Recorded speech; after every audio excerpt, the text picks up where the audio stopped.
کوئی 1000 سے زیادہ ورکرز کے کیسز جو ہیں وہ ATC 1 میں لگے ہوئے ہیں، اور ظلم کی حد یہ کر دیتے ہیں کہ ایک کیس میں جو ورکر ایک تھانے میں مثال کے طور پہ سنجانی تھانے کے FIR میں گرفتار ہیں، تو اسی روز ان کو سنبل تھانے کے FIR میں ملوث کرنے کے لیے درخواست دے دیتے ہیں عدالت کو کہ جی اب وہاں پہ ان کی شناخت پریڈ کرانی ہے۔ شناخت پریڈ کے نام پہ AC یا مجسٹریٹ جو ہیں وہ 15-20 دن کی تاریخ دے دیتا ہے۔ پھر جب وہاں سے یہ پروسیس مکمل ہوتا ہے اور ضمانت ہوتی ہے تو پھر درخواست دیتے ہیں کہ اب جی کوئی SR کے تھانے میں ان کی شناخت پریڈ کرانی ہے۔ تو یہی کام انہوں نے ریسکیو 1122 کے اہلکاروں کے ساتھ کیا۔ اپنی گاڑی پہ پولیس نے گولیاں مار دی اور کہا جی کہ یہ بھاگنا چاہتے تھے، سرکاری ملازمین ہیں اور آئے تھے فرسٹ ایڈ دینے کے لیے زخمیوں کو، یہ کہاں بھاگتے؟ عقل مانتی ہے یہ کہ یہ پولیس پہ حملہ آور ہوتے، اور پھر پولیس جو ہے ہمیشہ معجزانہ طور پہ بچ جاتی ہے، گاڑی کو گولیاں لگ گئی۔ تو لہذا اسلام آباد پولیس کی یہ جو کرتوت ہیں، یہ جو ہتھکنڈے ہیں، یہ انسانیت کے خلاف ہیں، اور یہ لوگ چھوٹ تو جائیں گے لیکن جو تذلیل ہو رہی ہے یہ 2-3 ماہ اپنے بچوں سے دور، 1122 کے جو اہلکار ہیں وہ بیچارے ابھی تک اپنے وردیوں میں ہیں، تو حوالاتوں میں ایک تانے سے دوسرے تانے، ان کے ساتھ کیا کچھ نہ ہوا ہوگا۔ پھر ہمارے MPs جو ہیں جن کی بیلیں ہو گئی، ان کو بھی پھر نئے مقدمے میں ملوث کر دیا، انور زیب خان کو، ملک لیاقت کو اور دیگران کو۔ یہ سب آپ دیکھ رہے ہیں مملکت خداداد پاکستان میں ہو رہا ہے۔ آئینی ترمیم کے بعد ہمارے مایناز کبوتر باز تو چلے گئے انگلینڈ،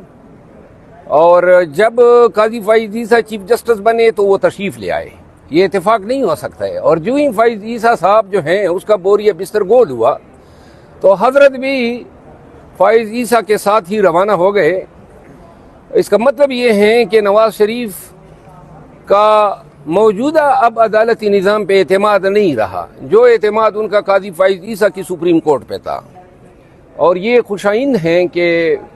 نئے چیف جسٹس صاحب نے جو کانسٹیٹیوشنل جو کیسز کے بینچز کی کمیٹی میں سینیارٹی کے اصول کو ملوذ خاطر رکھا ہے۔ یہ تاثر قطعاً غلط ہیں کہ پاکستان تحریک انصاف جو ہیں وہ نئے چیف جسٹس صاحب کی مخالف ہے۔ کوئی ہمارا اختلاف ذاتی اور نہ کبھی ہم نے ان کے فیصلوں میں عناد یا تعصب دیکھا ہے، خصوصاً PTI کے فیصلوں کے حوالے سے۔ یہ امید ہماری ضرور ہے کہ ان کے پیشرو کے دور میں پاکستان تحریک انصاف کے ساتھ سپریم کورٹ میں سوتیلی ماں کا برتاؤ روا رکھا گیا، بلکہ قاضی فائز عیسیٰ کا بینچ جو تھا یا وہ اس کی ذات وہ ایک پراسیکیوٹر کا کردار ادا کر رہی تھی۔ ہم سے نشان چھیننا ہو، یا بنیادی انسانی حقوق کی خلاف ورزی کا کیس تھا، یا اغوا برائے بیان جو تھے، یا امیدواروں سے جو چھینا جھپٹی ہوتی تھی کاغذات کی، یہ سارے کیسز ان کی عدالت میں لگے تھے۔ ہمارے وکلاء کی توہین کرتے تھے، تضحیک کرتے تھے، اور خان کے وہ ذاتی دشمن بنے ہوئے تھے۔ کسی اخلاقیات اور انصاف کی کسی مروجہ اصول کے تحت وہ کسی ایسے کیس میں بیٹھ ہی نہیں سکتے تھے جو خان سے ریلیٹڈ ہو یا PTI سے ریلیٹڈ ہو۔ سپریم کورٹ کے 5 رکنی بینچ نے جسٹس گلزار کی سربراہی میں فیصلہ دیا تھا کہ قاضی فائز عیسیٰ ایسے کسی بینچ کا حصہ نہیں بنے گا، لیکن قاضی فائز عیسیٰ کو نہ سپریم کورٹ کا احترام ملوذ خاطر تھا، نہ سپریم کورٹ کے فیصلوں کا وہ، اور ابھی 8 ممبر بینچ جو لارجر بینچ ہے اس کے فیصلے کی تصدیق انہوں نے کس طرح کی ہے۔ لہذا ایک نفسیاتی بیمار تھا، اور وہ جب گیا ہے تو اس کے اہل خانہ، بچوں اور ان کی جو ٹرالنگ ہوئی ہے، میں ہمیشہ ٹرالنگ کا مخالف رہا ہوں، لیکن اس کی ٹرالنگ پہ یا اس کے ساتھ جو رویہ برتا گیا ہے اس پہ مجھے دلی سکون ہوا ہے۔ تمام مناصب پہ بیٹھنے والے لوگ یہ سن لیں کہ ایک دن آپ لوگوں نے یہ روز بھی دیکھنا ہے جب پبلک میں آپ نے جانا ہے اور پبلک نے آپ کو آپ کے کردار کا آئینہ دکھانا ہے۔ تو لہذا ایسے لوگ جو ہیں وہ ایسے ہی رویے کے حقدار ہیں، ان کی پبلک میں ہر جگہ پہ ان کو آئینہ دکھانا چاہیے تاکہ یہ لوگ جب مناصب پہ ہو تو ظلم نہ کریں، ان کو نظر آئے کہ اور لوگوں کے ساتھ بھی ریٹائرمنٹ کے بعد کیا ہوا تھا. قاضی فائز ان کو نظر آئے کہ اور لوگوں کے ساتھ بھی ریٹائرمنٹ کے بعد کیا ہوا تھا. قاضی فائز عیسیٰ کے میں نے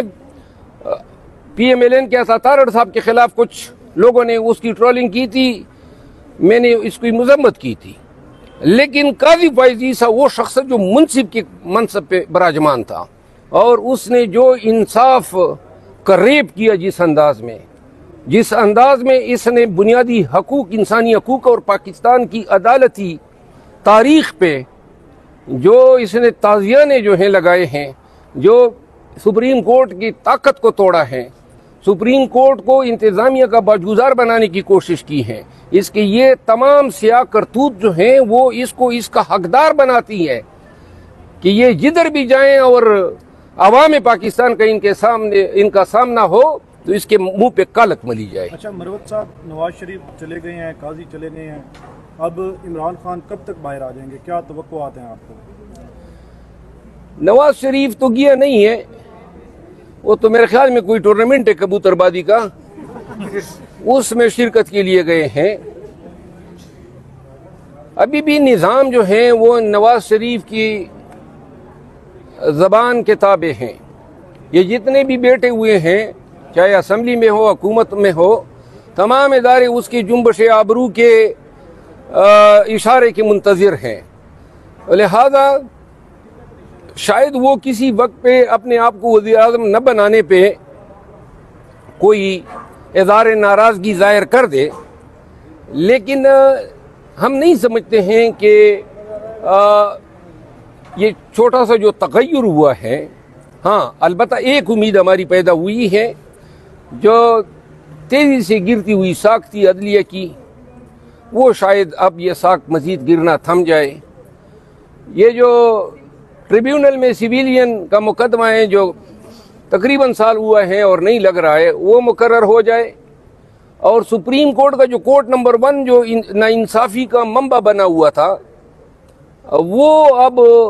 انشاءاللہ انصاف کی ایک نوید دے گا. میرا خیال یہ ہے, جو میں نے ایک بات کہی تھی کہ مین پروپوزز گاڈ ڈسپوزز, وہ لوگ جو یہ سمجھتے تھے کہ منصور علی شاہ کو ہٹا کے کسی اور جج صاحب کو یا جو موجودہ چیف جسٹس صاحب ہیں ان کو لانے سے شاید ان کے کوئی مقاصد پورے ہوں گے, وہ یہ سوچ رہے ہوں گے کہ شاید اللہ نے جو کرنا تھا وہ ہو گیا, اور جو ابتدائی جو چند اقدامات ہیں یا افریدی صاحب کے, ان کی میں ستائش کرتا ہوں. مروت صاحب یہ بتائیے گا کہ یہ جو اکتوبر کا آخری اجرا چل رہا ہے, اس میں پاکستان تحریک انصاف کو کچھ ریلیف بظاہر ملا ہے, یہ تاثر دیا جا رہا ہے کہ ڈیل ہوئی ہے یا پھر ڈھیل جو ہے وہ اس وقت اسٹیبلشمنٹ کی طرف سے دکھائی جا رہی ہے, تو اس حوالے سے کیا کہنا چاہیے؟ نہیں, آپ لوگ یہ دیکھیں, یہ سوال میڈیا پہ بہت سارے حضرات کر رہے ہیں. تو جو ہمیں ریلیف ملا ہے, بشرا بی بی کی رہائی ہوئی ہے, تو بشرا بی بی کی گرفتاری کس چیز میں تھی یہ بھی تو آپ دیکھیں نا. علیمہ خانم کی اور عظمیٰ خانم کی رہائی ہوئی ہے, تو آپ نے دیکھا تھا جب ان کو گرفتار کر رہے تھے, نہتے کڑے تھے, بائی کے لیے نکلے تھے, تو ان کو رہا نہیں ہونا تھا. کون سے ان کے پاس جو ہے مشین گنیں تھی, اسلحہ تھا, کوئی کیا دہشت گردی ان بیچاریوں نے کی تھی. تو لہذا ایسے لوگ, ہم بھی تو گرفتار ہوئے نا, یہاں پارلیمان کے سامنے 8 دن ہم نے گزارے اور رہا ہو گئے, تو وہ کوئی ڈیل کا نتیجہ تھا. عدالتیں گرچہ کمزور ہو چکی ہیں, لیکن اتنی بھی کمزور نہیں ہے کہ جو انسانیت سسک رہی ہے, تڑپ رہی ہے, اس پہ اتنا بھی ترس نہ کھائیں. 27ویں ترمیم حکومت لے کے آنے کا ارادہ رکھ رہی ہے, تو تحریک انصاف کے مزید لوگ بک سکتے ہیں جو نہیں بکے تھے پچھلی ترمیم میں, یعنی بیک ورڈ پہ حکومت سے رابطے میں تھے اور منظر پہ نہیں آئے تھے؟ بکنے کا تو ہمارے ہاں رواج ہے پاکستان میں, اور جو پہلے بک گئے تو بعد میں نہ بکنے کے حوالے سے کون یقین دہانی آپ کو دلا سکتا ہے؟ پیسہ بھی ہو, اربوں میں ہو, زور زبردستی بھی ہو, اور یہ نظام بھی ہو, لیکن میرا خیال یہ ہے کہ ابھی جو چیلنج ہوگا 26ویں آئینی ترمیم, سپریم کورٹ کا ابھی فل کورٹ ریفرنس ہوگا, آئینی بینچز جو ہیں بنیں گے, ان کو ہم دیکھ رہے ہیں, اور شاید جو ابتدائی سفر شروع ہوا ہے وہ تو بڑا خوش آئند دکھائی دے رہا ہے. اللہ کرے پاکستان کے لیے، عدلیہ کے لیے، بنیادی انسانی حقوق اور ہمارے دستور کے لیے اس میں خیر پنہا ہو. اچھا یہ بتائیے گا پی ٹی آئی قومی اسمبلی کی جوڈیشل جو کمیٹی ہے اس میں بیٹھنے جا رہی ہے؟ میرا خیال ہے کہ ہم اس میں پارٹیسپیٹ کریں گے. Thank you so